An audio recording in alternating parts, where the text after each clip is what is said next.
বন্ধুরা, আজকের ভিডিওতে আমি শেয়ার করব ইনকা গাঁদা গাছের সম্পূর্ণ পরিচর্যা।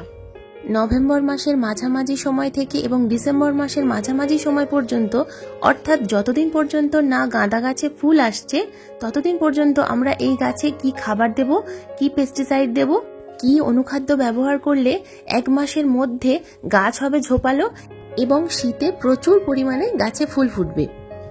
বন্ধুরা, সমস্ত কিছু জানতে হলে কিন্তু ভিডিওটা সম্পূর্ণ দেখতে হবে, একটুও কিন্তু স্কিপ করলে হবে না। স্কিপ করলে কিন্তু অনেক কিছু মিস হয়ে যাবে। নমস্কার, আমি লাবণী। আমার বাগানে তোমাদের সবাইকে জানাই স্বাগত। বন্ধুরা, গাঁদা সবাইয়ের অতি পরিচিত একটি ফুল। এই ফুলকে আবার নতুন করে পরিচয় দেওয়ার মতো কিছুই নেই। আমাদের সবার বাগানে প্রত্যেক বছর আমরা শীতের সময় এই গাঁদা গাছের চাষ করি। তবে এখন কিন্তু গ্রীষ্মকালেও গাঁদা গাছ পাওয়া যায় এবং সেই গাছে ছোট ছোট আকারের গাঁদা ফুল ফোটে। তবে শীতকালের গাঁদা ফুল একটা অন্য মাত্রায় ফোটে এবং প্রচুর পরিমাণে কালার পাওয়া যায়। সাদা গাঁদা, হলুদ গাঁদা, কমলা গাঁদা এবং রক্ত গাঁদা বা লাল গাঁদা। আমার বাগানে আমি আপাতত দেশি গাঁদা গাছের চাষ করেছি, সেই গাছে ফুলও এসে গেছে। এবং তোমরা সামনে যে গাছগুলো দেখতে পাচ্ছ, বড় আকারের যে গাছগুলো, এগুলো কিন্তু রক্ত গাঁদার গাছ। এবং সাইডে যে ছোট গাছগুলো দেখছো, এইগুলো কিন্তু ইনকা গাঁদার গাছ। এই গাছগুলো প্রতিস্থাপন কিছুদিন আগেই আমি ভিডিও দিয়েছিলাম, তোমরা নিশ্চয়ই ভিডিওটা দেখেছো। তোমরা যারা যারা এখনো পর্যন্ত ইনকা গাঁদা প্রতিস্থাপন করনি, এখনো কিন্তু সময় রয়েছে এই ইনকা গাঁদা প্রতিস্থাপন করার। নভেম্বর মাসে থেকে ডিসেম্বর মাস পর্যন্ত এখনো কিন্তু ইনকা গাঁদা গাছ প্রতিস্থাপন করা যায়। এবং আমি যেভাবে এই গাছের পরিচর্যা করতে বলবো, তোমরা যদি এইভাবে পরিচর্যা করতে পারো তাহলে কিন্তু গাছে প্রচুর পরিমাণে ঝোপালো হবে এবং প্রচুর পরিমাণে কিন্তু ফুল পাবে। তো দেখো বন্ধুরা, এই ইনকা গাঁদা গাছগুলোকে কিন্তু আমি প্রথম যে স্টেপটা আমাদের করতে হবে সেটা হলো পিঞ্চিং। এই গাছের পিঞ্চিং করার সাথে সাথে দেখবে নিচ থেকে প্রচুর পরিমাণে ডাল আসবে এবং ঝোপালো তৈরি হবে। দেখো, ঠিক এইভাবে ওপরের যে ডগাটা আছে, এই ডগাটাকে হাতের সাহায্যে ধরে এইভাবে পিঞ্চিং করে দিতে হবে। এবং প্রত্যেকটা নিচে যে ডালগুলো আসছে, এই ডালগুলোকে কিন্তু এইভাবে পিঞ্চিং যদি করতে পারো তাহলে কিন্তু খুব ভালো ঝোপালো হবে। তবে যদি সময় থাকে, যদি দেখো যে শীত পড়ে গেছে এবং গাছে কুড়ি চলে আসছে, তাহলে খুব বেশি কিন্তু ঝোপালো করা যাবে না। 1 নম্বর টিপস হলো এই পিঞ্চিং করা। প্রথম কাজ আমাদের কিন্তু এই কাজটা করতেই হবে গাছে। আমার কাছে দেখো এখানে টোটাল 6টা ইনকা গাঁদার গাছ রয়েছে। আমি প্রত্যেকটা গাছে কিন্তু এভাবে পিঞ্চিং করে দিয়েছিলাম। দেখো, এখানে যে রক্ত গাঁদার গাছগুলো রয়েছে, এই গাছগুলোতেও কিন্তু আমি পিঞ্চিং করে দিচ্ছি। ভয় পেলে চলবে না বন্ধুরা, এভাবে কিন্তু প্রত্যেকটা গাছে পিঞ্চিং করতে হবে, তবেই কিন্তু গাছ ঝোপালো তৈরি হবে। এরপর দ্বিতীয় যে কাজটা আমাদের করতে হবে সেটা হলো গাছে খাবার দেওয়া। গাছে খাবার দেওয়া অত্যন্ত জরুরি। শুধুমাত্র পিঞ্চিং করে দিলেই কিন্তু গাছ ঝোপালো তৈরি হবে না বন্ধুরা, তার সাথে সাথে কিন্তু গাছে খাবারও দিতে হবে। গাছ পিঞ্চিং করার পর গাছে ঝোপালো তৈরি হবে, কিন্তু গাছের পাতা হয়ে থাকবে ফ্যাকাশে ফ্যাকাশে সবুজ হলুদ রঙের। তাই গাছে কিন্তু অবশ্যই আমাদেরকে খাবার দিতে হবে। সব থেকে প্রথম গাছে খাবার দেওয়ার আগে আমাদের কিন্তু প্রত্যেকটা টবের মাটি খুব ভালোভাবে ধীরে ধীরে খুশিয়ে নিতে হবে, কারণ ছোট গাছ, গাছের রুট কেটে যেতে পারে। তাই একদম টবের কিনারা বরাবর ধীরে ধীরে গাছের মাটিটাকে খুশে দিতে হবে।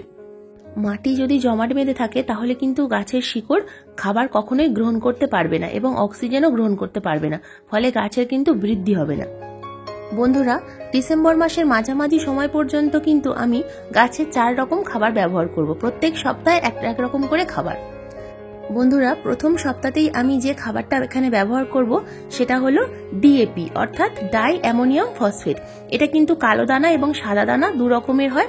তো এখানে যে ডিএপিটা আমি ব্যবহার করছি, যেহেতু এই গাছগুলো আমার 4 ইঞ্চি টবে রয়েছে, তাই আমি এখানে 4টে থেকে 6টা দানা দিচ্ছি। দানার সাইজ অনুযায়ী কিন্তু গাছে ব্যবহার করতে হবে। যদি খুব ছোট দানা হয় তাহলে 6টা, আর যদি বড় আকারের দানা হয় তাহলে 4টে। এর বেশি নেওয়ার কোনো প্রয়োজন নেই। এই ডিএপির মধ্যে রয়েছে 18 ভাগ নাইট্রোজেন এবং 46 ভাগ ফসফেট। এই খাবারটা কিন্তু গাছের রুটের জন্য খুব ভালো। এই মুহূর্তে আমাদের গাছে পটাশের প্রয়োজন নেই, তাই আমি কিন্তু প্রথম সপ্তাহে দিলাম ডিএপি।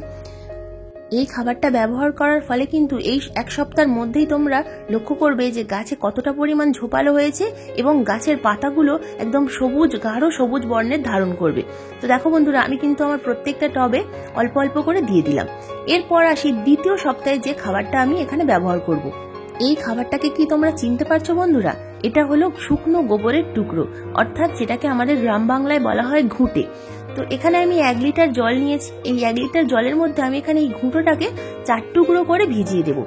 3 দিনের জন্য কিন্তু আমি এখানে ভিজিয়ে রাখবো এই ঘুঁটের টুকরোগুলোকে। এগুলো কিন্তু খুব হালকা, তাই প্রথমে কিন্তু ভেসে থাকবে, তারপর ধীরে ধীরে যখন জল শোষণ করবে তো ঘুঁটেগুলো কিন্তু নিচের দিকে নেমে যাবে। বন্ধুরা, গোবর সারে থাকা নাইট্রোজেন, পটাশিয়াম এবং ফসফেট গাছের সুস্থ বৃদ্ধি এবং বিকাশের জন্য পুষ্টি সরবরাহ করে। তাই গোবর সার কিন্তু আমাদের গাছের জন্য খুব প্রয়োজনীয় একটা খাবার। যে কোনো জৈব খাবার আমাদের বাগানের প্রত্যেকটা গাছের জন্য কিন্তু ভীষণ উপকারী। যে কোনো গাছে, শুধুমাত্র গাঁদা নয়, যে কোনো গাছে কিন্তু আমরা এই খাবারটা ব্যবহার করতে পারি। তো বন্ধুরা, এই খাবারটা কিন্তু আমাদেরকে 3 দিন ভিজিয়ে রাখতে হবে। তো দেখো, এখানে আমি কিন্তু অলরেডি 3 দিনের জন্য ভিজিয়ে রেখেছিলাম। তো দেখো জলের কালারটা কেমন চেঞ্জ হয়ে গেছে। এই জলটাকে আমাদের কিন্তু ডাইরেক্ট দিলে হবে না বন্ধুরা, এটাকে কিন্তু আমাদেরকে ডাইলিউট করে দিতে হবে।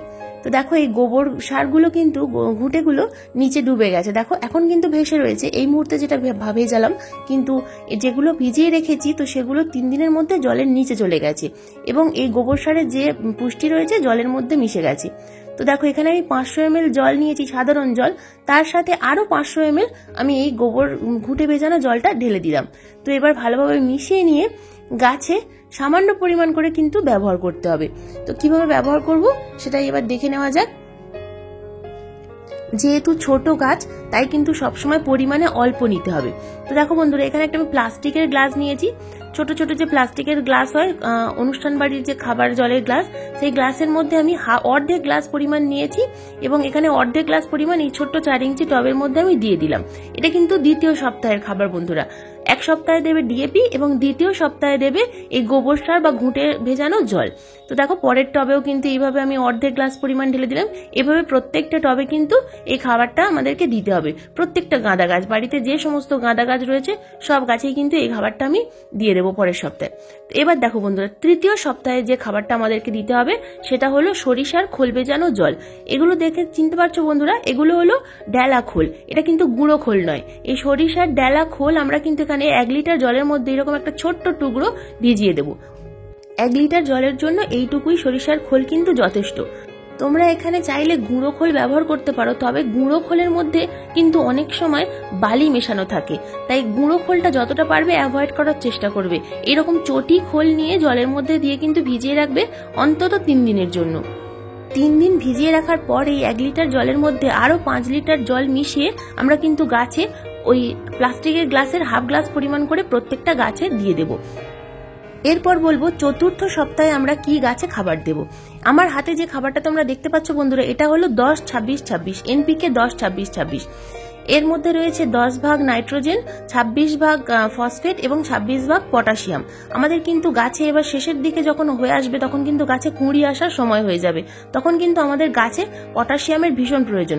তাই এবার কিন্তু আমাদেরকে শেষের দিকে পটাশিয়াম যুক্ত খাবার গাছে ব্যবহার করতে হবে। তাই এনপিকে 10-26-26 সামান্য পরিমাণ করে নিয়ে হাফ চামচের অর্ধেক পরিমাণ যদি 4 ইঞ্চি টবে থাকে গাছে কিন্তু প্রয়োগ করতে হবে। এবং এই খাবার দেওয়ার মাঝখানে আমাদেরকে যে খাবারটা দিতে হবে সেটা হলো ক্যালসিয়াম যুক্ত খাবার।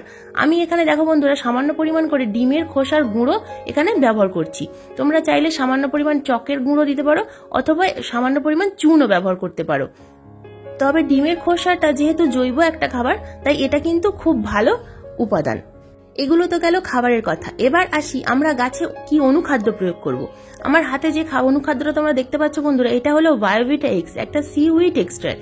এই সিউইড এক্সট্রাক্ট আমরা যদি আমাদের প্রত্যেকটা গাছে স্প্রে করতে পারি, শুধুমাত্র গাঁদা নয় বাগানের সমস্ত গাছে, তাহলে কিন্তু আমাদের গাছে কোনো রকম কোনো অনুখাদ্যের কখনোই অভাব হবে না।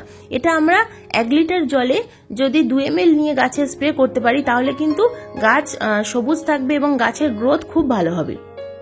এটা একটা সম্পূর্ণ জৈব অনুখাদ্য। তোমরা চাইলে এখানে কিন্তু রাসায়নিক অনুখাদ্য ব্যবহার করতে পারো, সেক্ষেত্রে অ্যাগ্রোমিন ম্যাক্স, অ্যাগ্রোমিন গোল্ড, যে হাতে যেটা থাকবে হাতের কাছে, মোভোমিন। কিন্তু আমি বলবো যে কোনো জৈব অনুখাদ্য কিন্তু ভালো। এখানে সিউইড এক্সট্রা বায়োভিটা এক্স ব্যবহার করছি, তোমরা চাইলে এখানে সাগরিকা বা অলউইন গোল্ডও ব্যবহার করতে পারো। বন্ধুরা এবার আসি পোকামাকড়ের কথায়। গাছে খাবার এবং অনুখাদ্য দেওয়ার পাশাপাশি আমাদের কিন্তু গাছে পেস্টের অ্যাটাক হতে পারে। তাই আমাদের এখানে জৈব পেস্টিসাইড ব্যবহার করলে খুব ভালো হয়। সেক্ষেত্রে আমরা এখানে কাকা ব্যবহার করতে পারি। 1 লিটার জলে 1.5 ml অথবা 30 ফোঁটা নিয়ে প্রত্যেকটা গাছে কিন্তু সপ্তাহে একবার যদি কাকা ব্যবহার করতে পারি এবং অন্য সপ্তাহে অন্য আর একটা পেস্টিসাইড, যেমন আমাদের হাতের কাছে যেটা থাকে গোলাপ গাছে আমরা ব্যবহার করি সুপার সোনাটা, এই আমার হাতে যেটা দেখতে পাচ্ছ এটা হলো সুপার সোনাটা। এই সুপার সোনাটাও যদি আমরা 1 লিটার জলে 30 ফোঁটা অর্থাৎ 1.5 ml নিয়ে ভালোভাবে জলে গুলে গাছে স্প্রে করতে পারি, তাহলে কিন্তু গাছে পিজিআর এরও কাজ করবে এই সুপার সোনাটা এবং গাছে পোকামাকড়েরও অ্যাটাক হবে না। মাকড় এই সময় গাছে মাকড় বা থিপস, এই জাপ পোকা বিভিন্ন রকম কিন্তু অ্যাটাক হবে, গাছের পাতা কুকড়ে যাবে। এই দুটো পেস্টিসাইড যদি আমরা ঘুরিয়ে ফিরিয়ে গাছে ব্যবহার করতে পারি তাহলে কিন্তু গাছে আর কোনো রকম কোনো রোগ পোকা থাকবে না। তাহলে বুঝতেই পারলে বন্ধুরা, প্রথম থেকে আমি যে কটা টিপস তোমাদের বললাম, পিঞ্চিং করতে হবে, গাছে সপ্তাহে 4 বার ঘুরিয়ে ফিরিয়ে খাবার প্রয়োগ করতে হবে এবং অনুখাদ্য ব্যবহার করতে হবে 15 দিনে একবার অর্থাৎ মাসে 2 বার, এবং গাছে পেস্টিসাইডের কিন্তু প্রয়োগ অবশ্যই করতে হবে। পেস্টিসাইডের প্রয়োগ না করলে গাছে কিন্তু ফুল ফুটবে না, প্রচুর পরিমাণে রোগ পোকার অ্যাটাক হবে। এই কটা কাজ যদি তোমরা করতে পারো তাহলে কিন্তু তোমাদের গাছে প্রচুর পরিমাণে ফুল ফুটবে। এবং সব থেকে আসল যে কথা সেটা হলো সূর্যালোক। এই শীতের গাছকে কিন্তু আমাদেরকে সূর্যালোকের মধ্যে রাখতে হবে, তাহলেই কিন্তু গাছে তোমরা প্রচুর পরিমাণে ফুল পাবে। বন্ধুরা, আজকের ভিডিও এই পর্যন্তই। ভিডিওটা কেমন লাগলো অবশ্যই কিন্তু কমেন্ট করে জানাবে। ভালো লাগলে অবশ্যই লাইক করবে এবং চ্যানেলে নতুন বন্ধু হয়ে থাকলে চ্যানেলটাকে অবশ্যই সাবস্ক্রাইব করে পাশের বেল আইকনটাকে প্রেস করে দেবে। ফলে আমি যখনই কোনো নিত্য নতুন ভিডিও আপলোড করব তোমাদের মোবাইল স্ক্রিনে পৌঁছে যাবে। ভিডিওটা মনোযোগ দিয়ে দেখার জন্য তোমাদের সবাইকে জানাই অসংখ্য অসংখ্য ধন্যবাদ।